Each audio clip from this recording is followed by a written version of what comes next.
back to my own educational journey, and it's funny because when people look at my background, that's like, an ideal background. So I went to Princeton as an undergrad, then I went to Imperial College in Cambridge, and I had a PhD at 28 in Cambridge. People were like, oh my God, that must have been an amazing education. But it wasn't, right? And that's the thing that for me is like, it wasn't very empowering. I left that whole system kind of broken. And so Kibo for me is a chance to right the wrongs of my own educational journey. When I go all over the world, I've been all over the world, and I meet amazing people. They're like smart people all over the world.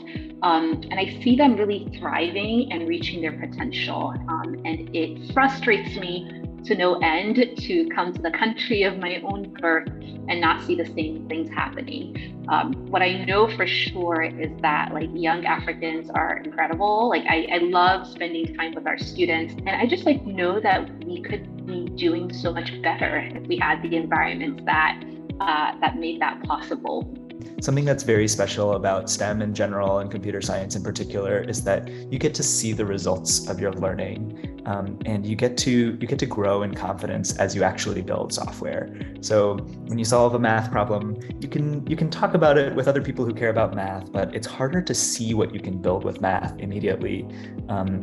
And with computer science, with programming, you get to build software, and that's something that you can see for yourself. You can prove like, wow, I did this, I accomplished this, and that's an empowering educational experience that I really want to be, the dominant mode of learning, and the chance to build a university with this team that focuses on that experience, and the peer learning experience at Kibo is really motivating to me. I think beyond Kibo, this is going to sound crazy, but I'm going to say it anyway. My hope is that Kibo students change the world. Like, you guys do things, build things, shape the world into the world that we want, the world where our continent excels and we're not being held back anymore. How do we get there, right?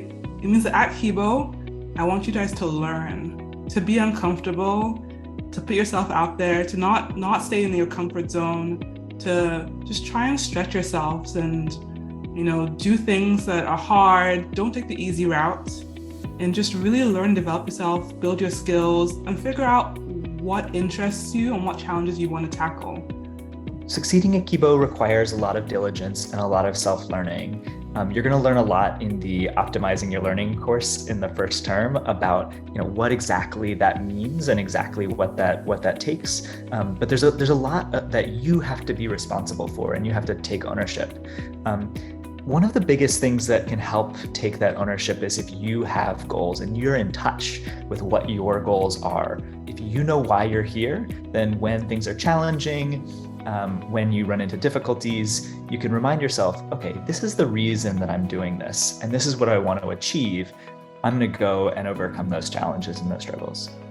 I think the only advice I have is to enjoy the journey. It's going to be hard at times, it's going to be fun at times, but it's a long journey and you're at the beginning, and enjoy yourself.